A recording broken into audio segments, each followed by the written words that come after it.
parang mas masakit siya for me kasi parang mas emotional cheating Emotional yung yung nangyari. attachment. Kasi nag-uusap lang sila. I know for a fact na walang nangyari sa kanila. Nag-uusap lang sila ganon. Nag-uusap na yung malalim tapos yung binabalikan nila yung past nila. Yung parang, remember when we did this? Oh my Ganyan. God. Remember nung pumunta tayo sa ganito? Kasi 7 years sila nun. Yung ex niya na yon. Shucks. Matagal. Haba. Tsaka hindi teenage love. Like, they got together in their mid-20s na. Kasi 30 plus na tong guy na to eh.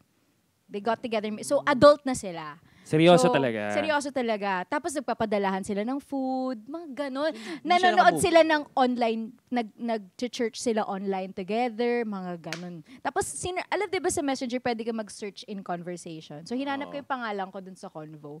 Tapos, may nakita akong convo a few months prior to yung binabasa ko. Na parang nagtanong si girl na, so ano ba talaga, like, what's the real score between you and Thea? Tapos parang nagsumagot si Guy 1-0. na, sumagot si Guy na ano yun? Parang, wala. Grabe. Wala. Ouch! Dininay. Mm. Wala. Inay. Damn. Masakit Ano yun sila ah. matalik na magkaibigan. Oh, Magkaibigan. ayun ang sinabi niya Pero sa akin. feeling ko Na, may nangyari na. ayun, tapos sabi niya sa akin na parang, kasi sobrang laking part daw talaga ng girl sa life niya. Hindi niya daw talaga parang ma-cut out of his life. Parang even as a friend. Oh my Parang, God. yun. Hindi niya mapakawalan. Tapos alam mo, tanga-tanga rin ako, in-accept ko na lang. Pinatawad ko pa rin. Sabi ko, sige, ganun talaga eh. Friends talaga sila. Can I Hindi ko na ask? talaga maano. So, bundle ngayon sila? ba, after like a Oo, few bundle years, deal.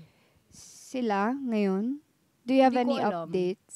Hindi ko alam. Kaya hindi mo rin talaga masasabi na parang pag sinabing cheating, laging involved sex.